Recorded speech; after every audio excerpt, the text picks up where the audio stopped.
Hello बच्चों, कैसे हैं आप सभी। होप करती हूँ कि सभी बहुत अच्छे होंगे। आज हम पढ़ने वाले हैं ओम का नियम, जो कि बहुत बहुत ज़्यादा इंपॉर्टेंट है और आपके एग्ज़ाम में ज़रूर पूछेगा, मतलब पूछेगा ही पूछेगा, मतलब इसमें तो कोई आशंका नहीं है।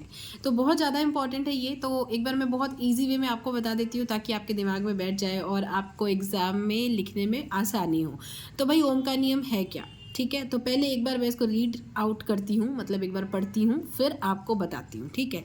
तो इस नियम के अनुसार यदि किसी चालक की भौतिक अवस्थाएं जैसे ताप आदि नियत रखी जाए तो उस चालक के सिरों के बीच उत्पन्न विभवांतर चालक में प्रवाहित धारा के समानुपाती होता है। ठीक है, आई समझ में? नहीं आई? ओके फाइन, कोई बात नहीं।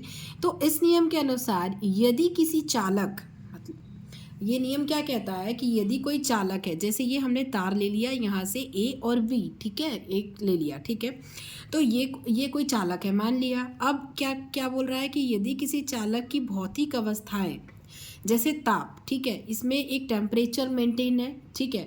तो जैसे ताप है, उसको हम छू रहे हैं तो एक मतलब हल्का सा गर्म है, ठीक है। तो लेकिन हमने क्या किया, उस टेम्परेचर को मेंटेन करके रखा है।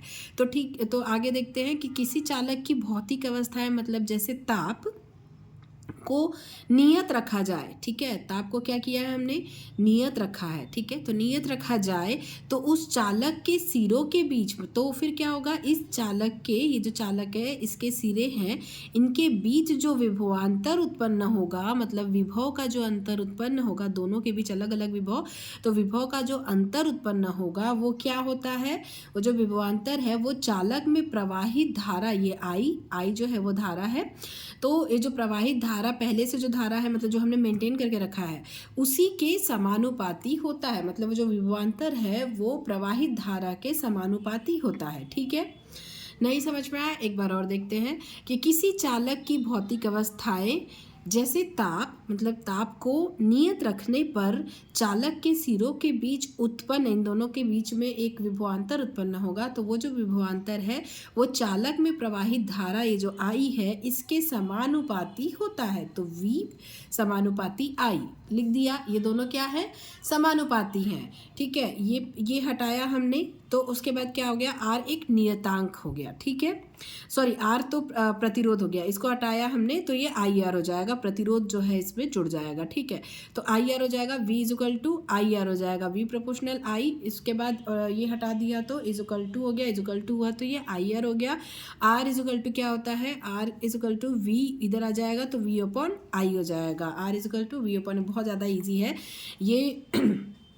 V प्रोपोर्शनल I करना है, मतलब V समानुपाती है I के, और जब ये हटेगा बराबर लगेगा तो ये IR हो जाएगा, इसमें प्रतिरोध जुड़ जाएगा, IR हो जाएगा, और R is equal to V upon I हो जाएगा। तो ये हमारा ओम का लॉ है, जहाँ R चालक का प्रतिरोध है, R क्या है, चालक का प्रतिरोध है, और इसका मात्रक ओम होता है। क्या होता है, प्रतिरोध का मात्रक, चालक के प्रतिरोध का मात्रक क्या होता है, ओम होता है। तो ये है ओम का नियम। तो अगर आप लोगों को वीडियो समझ में आई हो, वीडियो सब पसंद आई हो, हेल्पफुल लगी हो, तो वीडियो को लाइक कीजिएगा, दोस्तों के साथ शेयर कीजिएगा।